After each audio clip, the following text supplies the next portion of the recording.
Nos pênaltis, passa as quartas de final da competição, mais um 0-0, jogo no Couto Pereira, e o Corinthians aí consegue...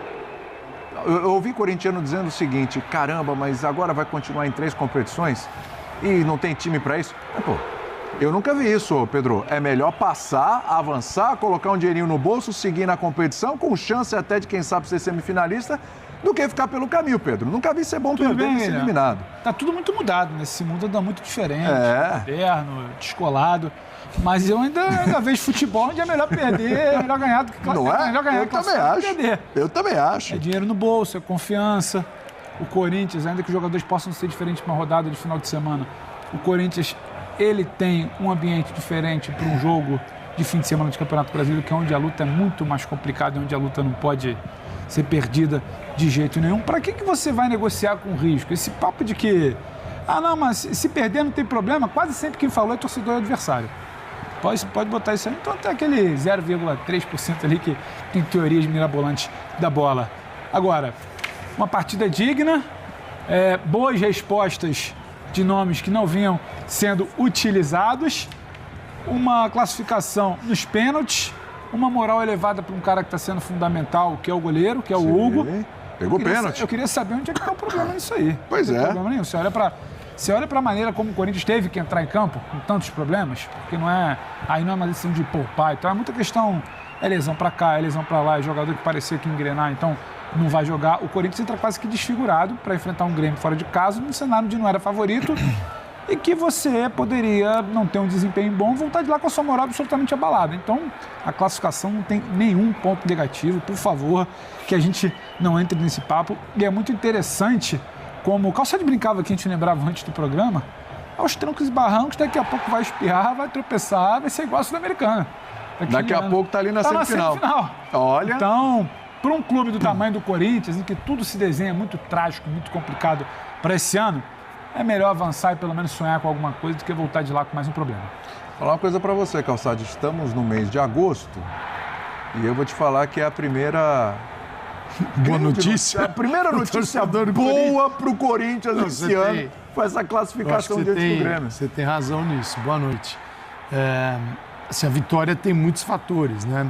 Fatores positivos. Bota uma grana num clube que está precisando de mais, passa de fase. Você está vendo esse movimento, você dá uma confiança para a equipe que ela normalmente não tem.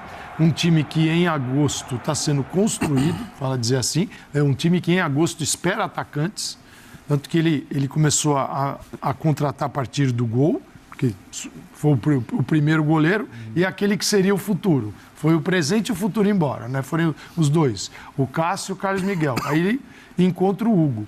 O Hugo, para mim, está sendo surpreendente. Muito seguro no jogo hoje. Não porque, assim, se tivesse alguma dúvida, mas porque não é fácil assumir o gol de um clube desse tamanho na fase em que o clube se encontrava, tendo saído o Cássio. Pô, cara, é terrível. A expectativa é que chegue outro Deus ali, né? Que é um jogador da história do Corinthians, o Cássio.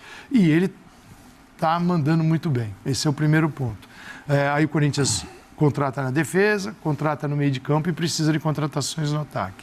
Então é uma vitória que dá um ânimo, dá uma confiança para competir. E é um clube que ele foi na dele. O Garro, deixou o Garro fora. A gente não pode... O Garro ficou numa sequência de jogos que é uma sequência absurda, porque o Corinthians tem dificuldade em poupar. Esse é o ponto negativo da vitória. Assim, o Corinthians continuará jogando Sul-Americana, Brasileiro, onde está na zona do rebaixamento, e Copa do Brasil, sem ter um elenco para variar. Então, o que fez o Ramon Dias hoje? Por escolhas, né? E por motivos que ele sabe muito bem. Show. O Ramalho no banco, que é titular, o Garro no banco, que é titular, e hoje o Hugo, lateral esquerdo, é titular também. Sim. Ele não falou assim, motivos ele tem para isso. E o Corinthians passou. Então o Brasileirão ainda é a grande meta, tá? Sim. Não adianta continuar passando e o Brasileirão... Não, gente, o foco, até passar aqui para o Jean, o foco é o Brasileirão, claro, pela situação delicada no Campeonato Brasileiro. Porém, dependendo de como o sorteio se apresentar para o Corinthians, você vai olhar e falar, opa, dá para avançar um pouquinho mais aqui, dá para negociar, Jean. Não, claro, William, boa noite, companheiros. Primeiro que assim, é óbvio que é importante passar, até porque nós estamos falando de um torneio que dá muito dinheiro, só de você passar de fase, independentemente... O Corinthians está precisando até E o Corinthians é um dos clubes que mais precisa, né? Dos grandes clubes brasileiros, dos tradicionais, é um dos que mais precisa de dinheiro, então tem esse aspecto também que não pode ser ignorado, não estamos falando de pouco dinheiro, né? São quase 5 milhões só de avançar para a próxima fase. Mas acho que vai além disso. Óbvio que esportivamente é o mais importante, você vai para uma fase aguda aí de Copa do Brasil e dependendo do sorteio, pode pegar um Juventude na próxima fase e aí você nem vai ter o Corinthians como o time, o azarão do confronto, né? O que aconteceria, sei lá, no caso de pegar o Flamengo, por exemplo, ou mesmo o Atlético, pelo menos na minha opinião. Mas acho que tem um outro aspecto também, que é olhar para o que o Corinthians jogou nesses 180 minutos, diante dos contextos que ele teve nesses 180 minutos. Verdade. Porque a gente vai lembrar que o Corinthians jogou um segundo tempo contra o Grêmio, aqui em São Paulo, e criou chances para até vencer o jogo, né? Teve um gol anulado ali por milímetros, então criou chances mesmo com um jogador a menos diante do Grêmio aqui em São Paulo.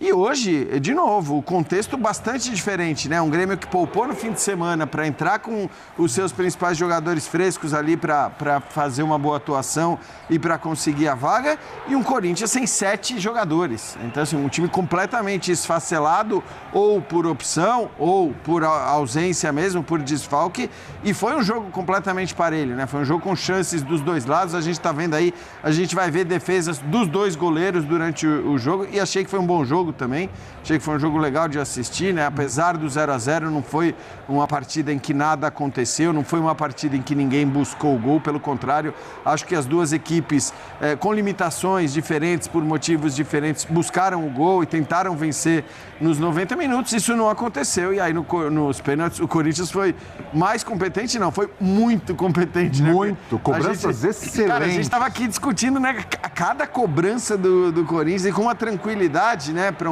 um momento que o Corinthians atravessa. Então, acho que tem vários aspectos positivos aí para o Corinthians.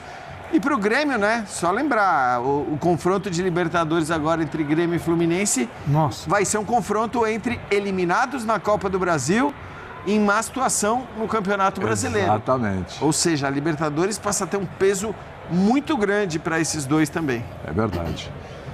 É aquele jogo para virar a chavinha, Bertozzi? De confiança, mentalmente. Opa, vamos virar a página e é possível fazer mais. Tudo bem, William? Boa noite. Tudo bem, e você? Boa noite, companheiros. Boa noite, fã de esportes.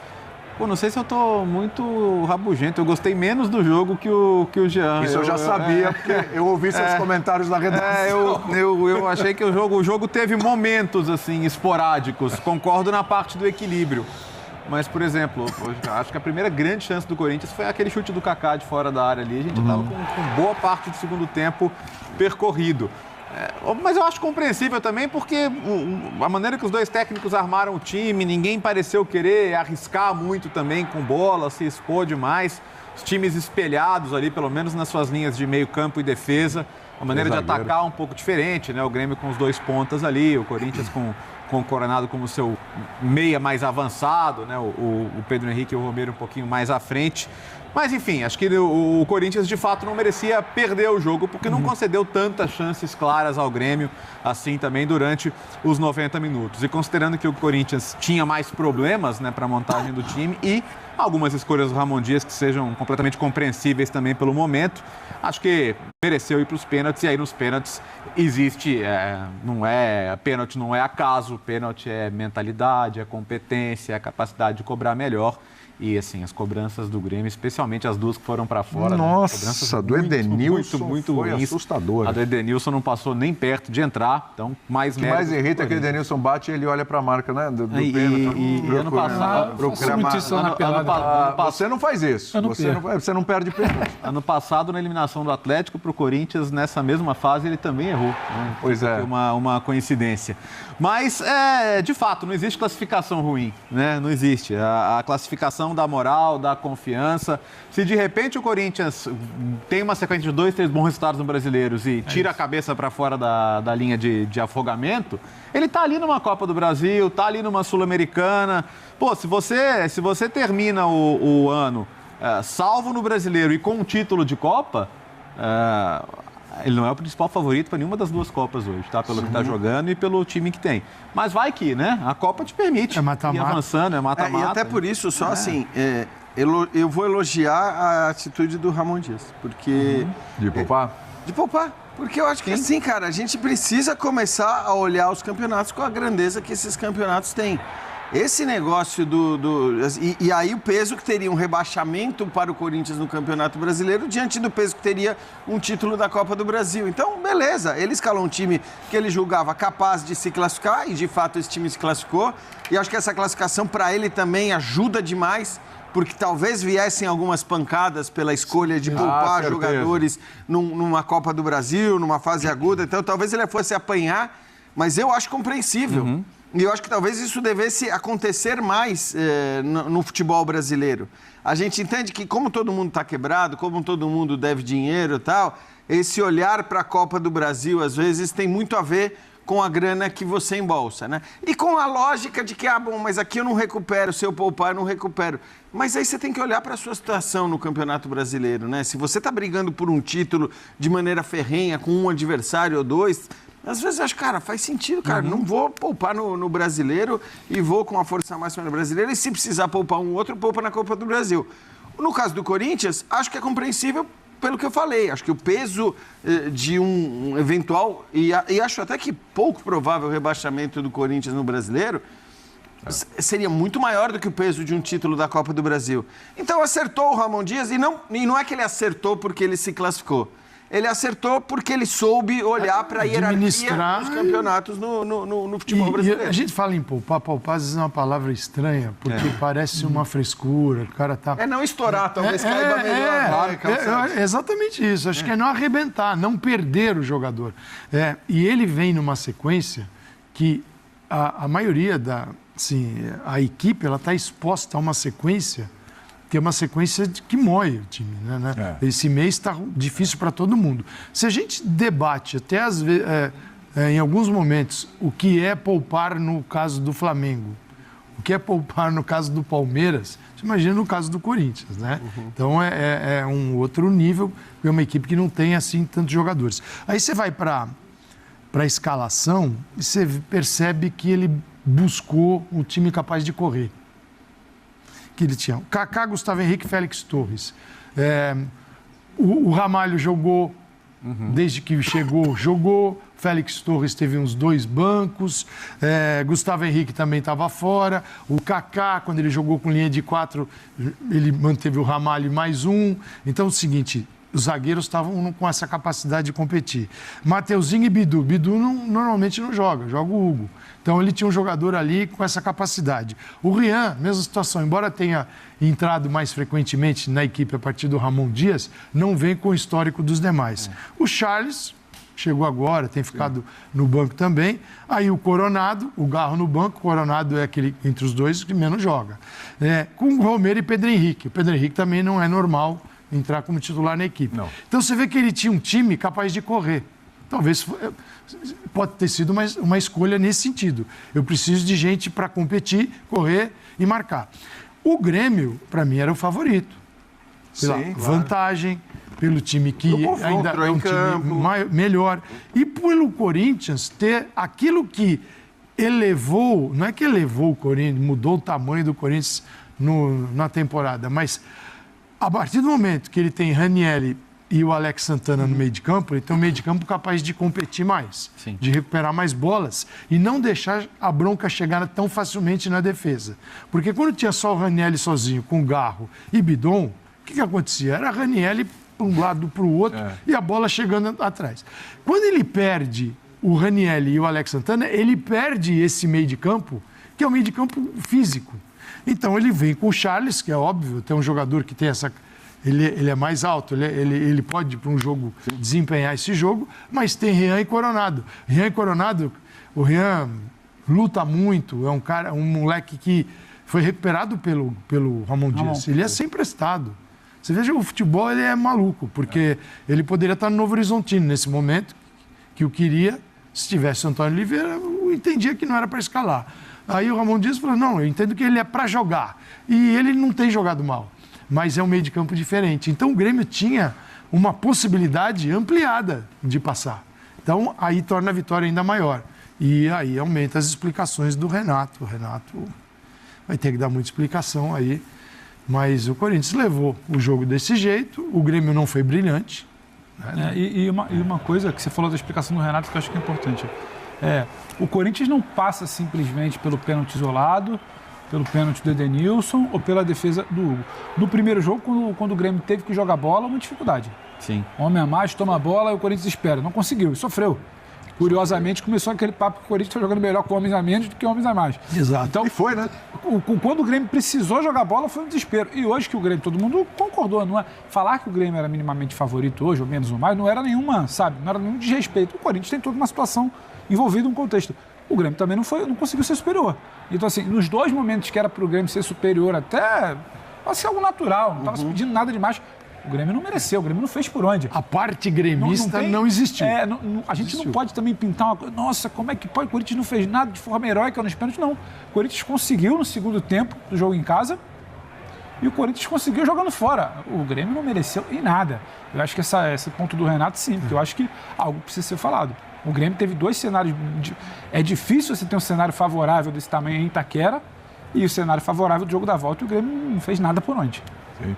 Embora, claro, o Grêmio jogando ali fora dos seus domínios, né? Não é o seu gramado, mas, enfim, maioria de torcida gremista, muito torcedor corintiano, é um reduto de corintianos e tal, mas a maioria de torcedor do Grêmio era como se estivesse jogando em casa, né? Então, assim, para entrar um pouquinho na questão do Grêmio, o Grêmio foi decepcionante nesse confronto contra o Corinthians? Esperava muito mais, mas muito mais do Grêmio. Você tinha um time... O grande problema do Grêmio é que o Diego Costa está voltando.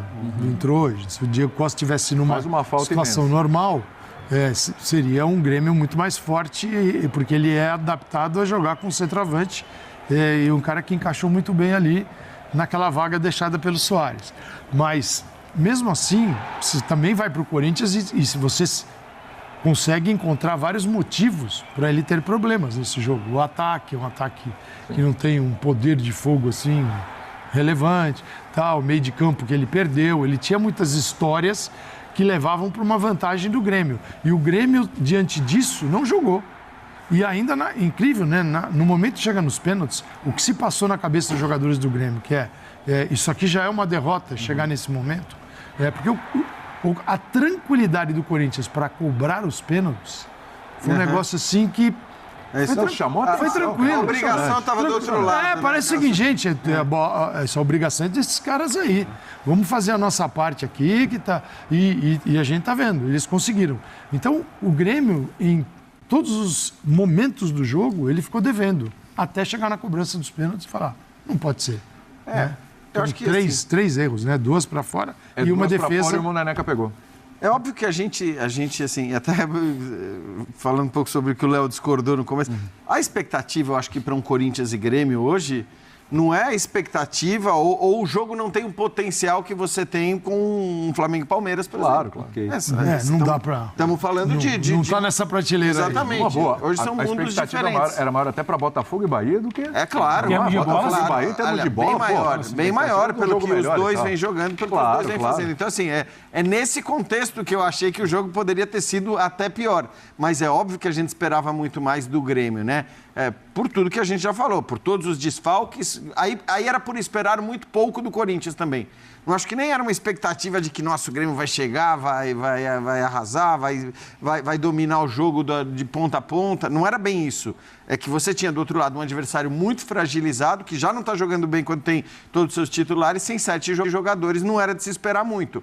O Grêmio continua muitas vezes dependendo da individualidade, principalmente do Soteldo. O Soteldo é o cara que faz a diferença, né? Então, acho que até o Grêmio melhorou na hora que começa a jogar com 3 zagueiros, o Reinaldo pelo lado esquerdo, o Soteldo se movimentando mais e criando jogadas ali pelo meio, mas tem uma dependência muito grande hoje do que o Soteldo consegue ou não fazer, né? Você tem o Cristaldo, o Vila Sante, que muitas vezes são importantes também nesse processo criativo, mas hoje é um Grêmio que acho que produz menos do que pode produzir ou do que vai poder produzir, porque também eu não vou tirar, né? Eu sei que o Renato, quando ele ficou preocupado, né? Quando logo depois de toda a interrupção e de tanto tempo sem jogar, tempo até sem treinar, o Grêmio acabou vencendo, acho que 2 jogos na sequência, ele falou, gente, por favor, né?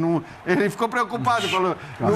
Sem oba-oba. Não vão achar que o prejuízo não existe, o prejuízo existe. E eu sei que o Renato tem uma coisa de retórica, de buscar sempre justificativa antecipada para possíveis derrotas ou para maus resultados, mas nesse caso eu acho que era completamente, e é completamente justificável a gente saber que o Grêmio não está no mesmo patamar de preparação de outros times, assim, o mesmo vale para o Inter. Então, eu acho que, ainda assim, diante do adversário, a gente esperava muito mais do Grêmio hoje, e é um Grêmio que depende muito de alguns jogadores.